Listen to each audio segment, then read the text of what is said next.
Shalom to you in YouTube land. Bill Craig is a person who, of course, is known for the many people he has debated. Usually the debate is on the question of God's existence. Bill says yay, his opponent says nay. And in these debates, Craig usually presents the same arguments in each debate. Sometimes when the resolution is not whether God exists or not, he will even use the arguments for God's existence in those debates. Excuse me. Alright, so just very briefly, just kind of listing what those arguments are. There is first the Kalam cosmological argument. Secondly, there is the principle of sufficient reason. Third, there is the argument from fine-tuning. Fourth, the moral argument. And fifth, the resurrection. Now, these 5 arguments taken together, Craig thinks makes a compelling case for the existence of God, and I would agree with him that is so. Now, what the opponent does, it differs depending on who the opponent is. From debate to debate, there are different responses. The first response is to object to the arguments that Craig has given, to argue that they are in some way, shape, or form unsound. The other main response, though, it tends to be one main argument in most of the debates that I've seen with Craig. The one main argument against belief in God, or against God's existence, would be either conflating the absence of evidence with the evidence of absence. Because there is not a lot of evidence for God's existence, so goes the argument. Therefore, there is evidence that God does not exist. The other main tack seems to be some variation on the theme of the problem of evil.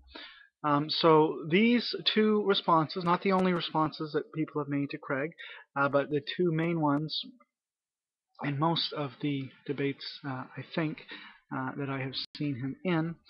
His opponents usually do one of those 2 things. Both of those arguments are logically fallacious. The absence of evidence is not the same thing as the absence of evidence is not the same thing as the evidence of absence. The absence of evidence is not evidence of absence. And the deductive problem of evil is a non sequitur. So here is the situation, I think, for most of the debates that Craig has participated in.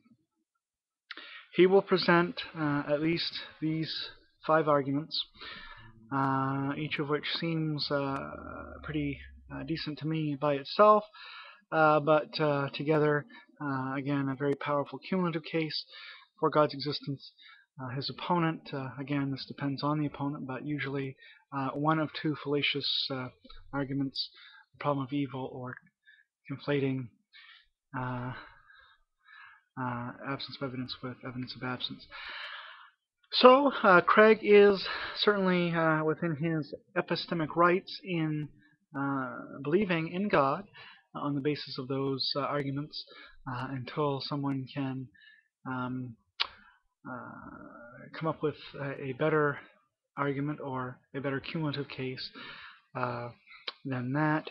And I don't think they've done it so far, but at any rate, the person that is debating Craig would seem to not be in their intellectual or epistemic rights in disbelieving in God on the basis of one or two bad arguments in spite of in the face and the teeth of those 5 good arguments of Craig's.